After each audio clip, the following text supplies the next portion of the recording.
¿Cómo están? Espero que muy bien. Hoy platicarles sobre, pues hay muchos temas. El cumpleaños de Claudia Sheinbaum, presidenta. Un abrazo de parte de millones de mexicanos, no nada más de yo. 64 años cumplió. Hubo una pieza recuperando a los Beatles, que ella parece que los quiere mucho o era admiradora de los Beatles. Cumplió 64 años y por eso en el evento donde compartió su pastel de cumpleaños con los reporteros, digo para iniciar, When I'm 64, cuando por los 64 años que cumplió y recordando a los Beatles, todo el mundo le aplaudió, convivieron en la mañanera. Muy bonito el evento, pero bueno, y además a la selección el deseo de que les vaya de lo mejor para México y que triunfen en este encuentro del día de hoy a las 7 de la noche.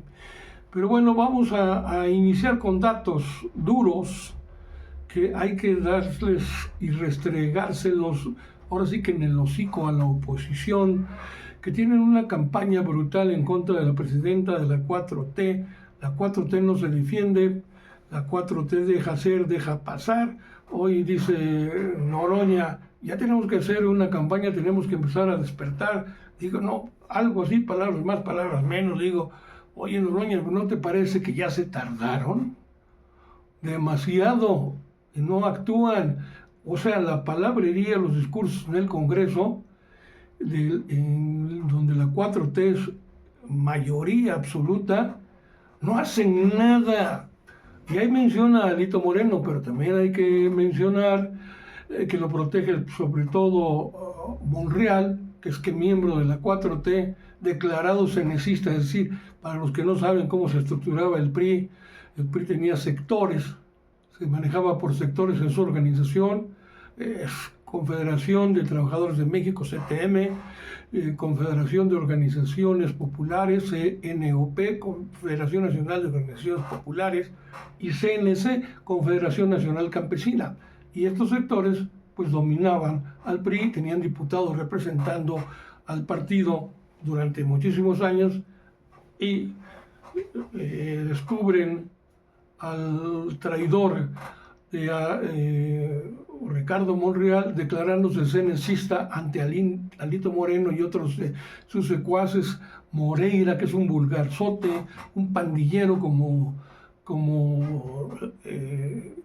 Alito Moreno, y Morena no responde con la fuerza que debería de responder. Antes los hacían pedazos cuando eran PRD, el PRD de AMLO, el PRD de Cuauhtémoc Cárdenas, el PRD original, realmente cercano a la gente. Ahora ya desaparecido, claro, la gente lo mandó a la basurero de la historia, pero la Morena de hoy no está haciendo su papel, y esa es una realidad, y eso tiene molesto a muchísimos, no solamente militantes, sino simpatizantes. No tiene uno por qué ser del partido, militar en el partido, pero simpatizar con el movimiento de la Cuarta Transformación, que es diferente.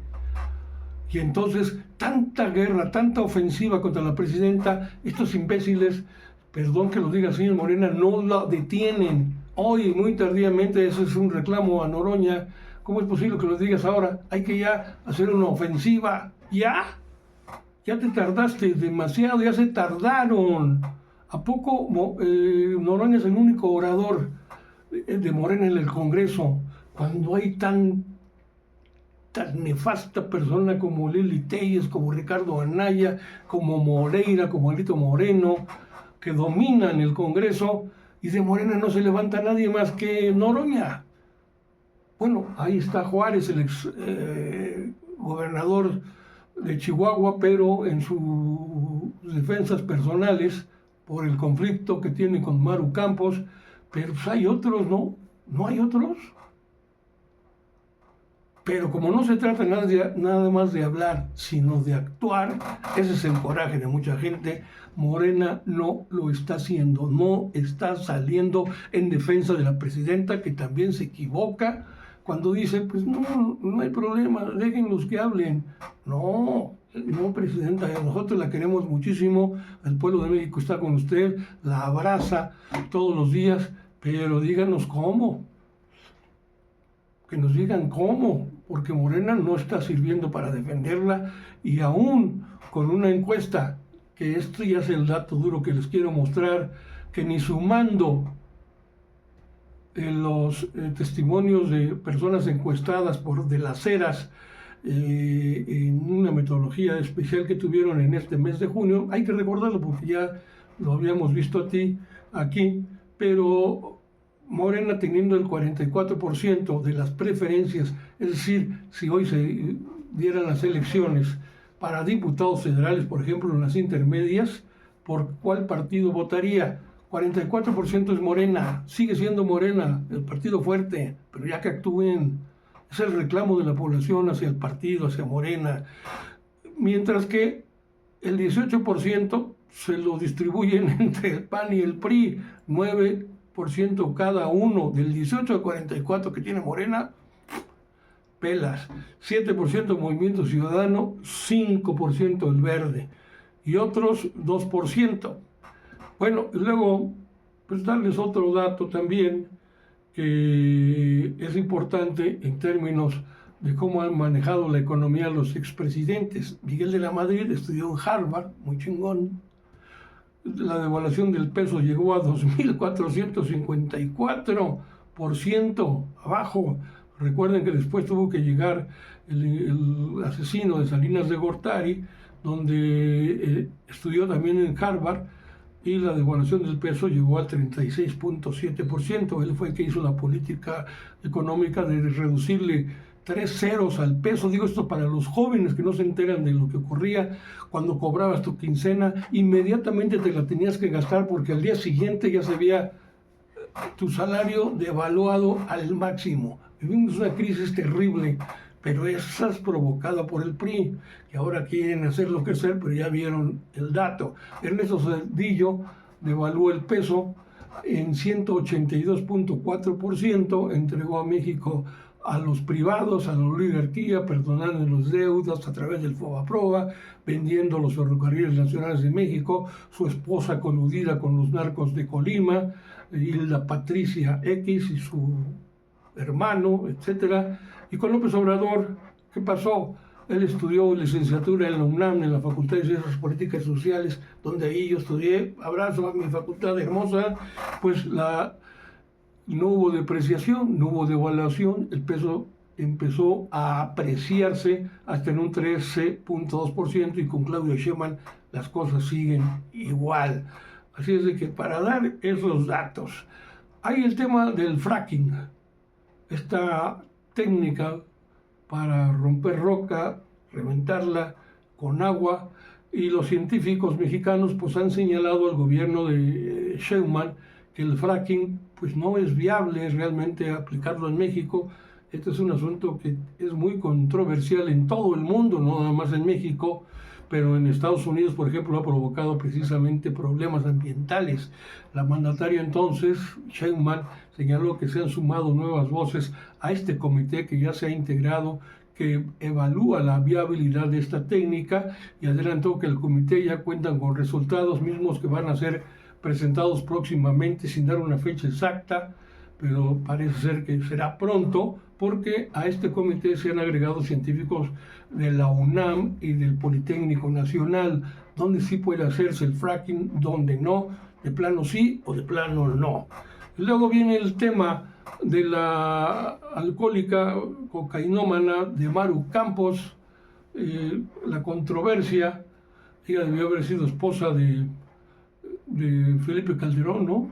Ya le dicen la Chupitos o la corcholata, pues si no está pegada a la botella, está tirada en el piso, no puede hablar cuando hace uso del micrófono de manera pública. Bueno, ¿es agente de la CIA o no es agente de la CIA? Yo creo que sí, pero Sheinbaum pues tiene que ser cautelosa como presidenta de la República, y dice que pues no tiene información sobre realmente que involucre de manera tajante si Maru Campos podría ser o no una colaboradora de la CIA, y respondió, dice, no tenemos ninguna información, textualmente lo estoy repitiendo, lo que nosotros hemos señalado y que la Fiscalía General de la República lleva su propia investigación, es eso sí, la entrada de agentes de Estados Unidos sin cumplir con la Ley de Seguridad Nacional, violentando la Constitución Política de los Estados Unidos mexicanos, haciendo operaciones en las que primero debían cumplir de forma exclusiva con la norma mexicana, y esto no lo hicieron. Chema recordó que Acción Nacional, a lo cual es muy cierto, históricamente pues siempre ha sido subordinado a los Estados Unidos. Y por eso tengo aquí un pensamiento que tenía el padre de la patria, digamos, Miguel Hidalgo y Costilla, que en su momento decía, aquí lo tengo, textualmente, donde se abren las comillas, así decía: abrir los ojos, americanos, no os dejéis seducir de nuestros enemigos. Ellos no son católicos, sino por política. Su Dios es el dinero y las conminaciones solo tienen por objeto la opresión. Esto de las conminaciones lo digo porque la Maru Campos conmina al gobierno de México de manera cínica e hipócrita a que detengan y que ya entreguen a Rocha Moya a Estados Unidos. ¿Esto qué nos dice? ¿Es agente de la CIA o no? ¿Usted qué opina cuando ellos los dejó entrar y trabajar libremente y en un piso en Ciudad Juárez les dio un piso totalmente en un edificio muy moderno para agentes de la CIA, del FBI, de la DEA e incluso del ICE, esta institución que se ha encargado, digamos, del nuevo Ku Klux Klan institucional de Estados Unidos, de reprimir a los migrantes latinoamericanos, especialmente a los mexicanos? Esto lo leo porque lo recojo además en el libro de AMLO, para que les duela más, de grandeza, en uno de los capítulos que habla sobre la historia precisamente de la colonia, bueno, de los pueblos americanos, y en este caso es el de la colonia, la frase esta de Hidalgo, que es ya pues muy famosa y que todo el mundo debiera conocer, pero si no la conoce usted, pues se la traigo yo a cuenta, a colación, como dicen ahí en el argot muy intelectualizado. Bueno, y le dice Sheinbaum a la derecha, al PRIAN, ya supérenlo, puso una melodía de un grupo musical, no me acuerdo cuál era el grupo, pero es muy famoso, ya supérenlo, la canción, en su rechazo a la supuesta entrevista que se tuvo con Monsiváis sobre AMLO, que publicó el Universal, que llegó a la degradación más absoluta en las mentiras. Y ante esta polémica que generó pues este presunto fragmento supuesto de una entrevista donde se dice que Carlos Monsiváis, extraordinario escritor, habría declarado que el expresidente Andrés Manuel López Obrador llegó a su casa tras haber asesinado supuestamente a su hermano. La presidenta Claudia Sheinbaum rechazó los dichos. Además, yo revisé los periódicos de la época en Tabasco y resulta que sí, en un negocio de su padre estaba su hermano, él, y andaban disputándose una pistola como si fuera un juguete. De pronto AMLO voltea, según esa crónica, y de pronto la pistola se dispara hacia arriba y penetra la cara, el cráneo de su hermano, y ahí falleció. Esto, dice la presidenta, estas declaraciones, nunca se comprobó nada, nadie fue a la cárcel, se manejó como un accidente lamentable. Y bueno, pero la presidenta dice, lo que publica el Universal es grotesco, pero vamos a ponerles la canción de este grupo, sí, es el grupo Firme, ya lo tengo aquí, ya supérenlo. O sea, la podredumbre a la que llegó ya el Universal es increíble, dice la presidenta, de no creerse, y luego todo lo que repite. No sé qué dicen los periodistas, no tienen nombre. La verdad es que hablan de quiénes son, qué proyecto, de qué proyecto puede salir todo esto. No puede salir nada de ahí más qué porquerías. Pero aquí tengo ya la carta que los hijos del propio Monsiváis han publicado, dirigida al periódico Universal, a Eyal Ortiz, el dueño, y le dicen: señor, textualmente lo voy a leer: señor director, con profundo desconcierto e indignación, leímos que el Universal reeditó una entrevista de Carlos Monsiváis publicada por Edmundo Cázares hace 25 años, la cual tiene agregados que no fueron publicados en el original. Según esta nueva versión, Carlos habría declarado: déjenme contarle que hace algunos años le di cobijo a Andrés Manuel López Obrador cuando llegó de Macuspana, Tabasco, a los 19 años, era muy chamaco de edad, había asesinado accidentalmente a su hermano, según esto, y lo tuve aquí en mi casa por espacio de 9 meses. Pasé deliciosas y divertidas noches con él. López Obrador, por dinero, dice, era capaz de hacer lo que fuera. Ese es el texto de lo que publica el Universal, pero sus hijos dicen: Carlos jamás pudo haber dicho esto, lo anterior. No se corresponde con su característico estilo literario ni con su probidad ética. Desmentimos tajantemente la versión de que Andrés Manuel hubiera vivido en algún momento en la casa que Carlos compartía con su madre. Nos consta que Carlos Monsiváis, y Andrés Manuel se conocieron alrededor, pero de 20 años después, o 20 años más tarde, de lo que el autor de esta supuesta entrevista dice. Resulta indignante y vergonzoso que un periódico como el Universal, que ya no es de fiar, es como el Reforma, o peor ya con estas cosas, pero dicen ellos: resulta indignante y vergonzoso que un periódico como el Universal difunda calumnias tan torpes y flagrantes. Exigimos a El Universal y a Edmundo Cázares que presenten pruebas, o en su defecto que pidan disculpas. Nos reservamos el derecho de actuar legalmente alrededor de este infundio. Dice Noroña que no, eso no lo dijeron, que los van a demandar, pero aquí dice, la carta dice: nos reservamos el derecho de actuar legalmente. Y atentamente, Beatriz, Araceli, Rubén y Felipe Sánchez Monsiváis, sus hijos. Bueno, ahí está el tema. Bueno, luego otra cuestión económica, porque ya me estoy alargando: el pacto, el acuerdo entre Pemex y Petrobras. Sheinbaum explica que la relevancia de esta firma reciente, de este acuerdo entre las petroleras mexicana y brasileña, destaca porque son dos países con la mayor población y el Producto Interno Bruto de América Latina, y firman este acuerdo que es público. La afinidad entre Pemex y Petrobras. Petrobras cuenta además con técnicas de exploración de petróleo en aguas profundas que México no tiene, y ahí se beneficia a nuestro país. Avance de biocombustibles de Petrobras, y lo que queremos, dice la presidenta, pues es fortalecer la investigación científica y el desarrollo tecnológico. También Sheinbaum dice que el precio del petróleo pues ya está bajando en Irán, lo que impacta en distintos países, y entonces expresa su esperanza para que los precios sigan bajando, pero ante el recrudecimiento del conflicto pues lo dudo mucho.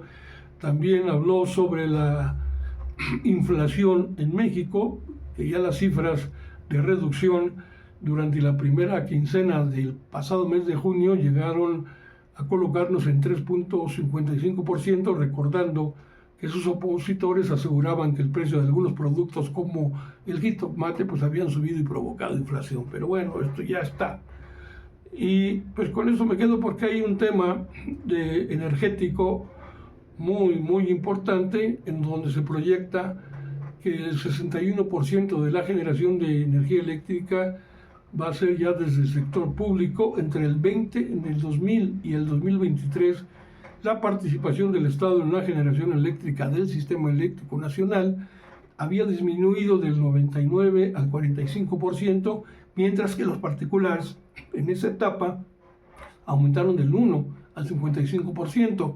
Pero la tendencia se revirtió a partir del año antepasado, el 2024, tras la compra de las plantas de Iberdrola, con el Estado recuperando el 61% de la generación y los particulares descendiendo al 39%, marcando el retorno de la prevalencia estatal al cierre del segundo piso de la cuarta transformación. Uno de los objetivos del gobierno de Sheinbaum es generar 155 millones de megavatios por hora a partir de fuentes de energía cuya producción no emite gases de efecto invernadero, lo que representa el 38% del total de la generación eléctrica. Bueno, el tema da para mucho más, y porque hay tecnologías en materia de termo solar, hidroeléctrica, geotermia, cogeneración eficiente, eólica, fotovoltaica, ciclo combinado. Entonces hay información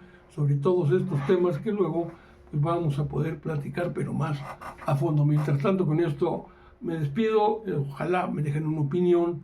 Esta vergonzosa actuación del Universal, ¿qué opinan de esto? Ojalá me dejen una opinión y pues nos encontramos el día de mañana.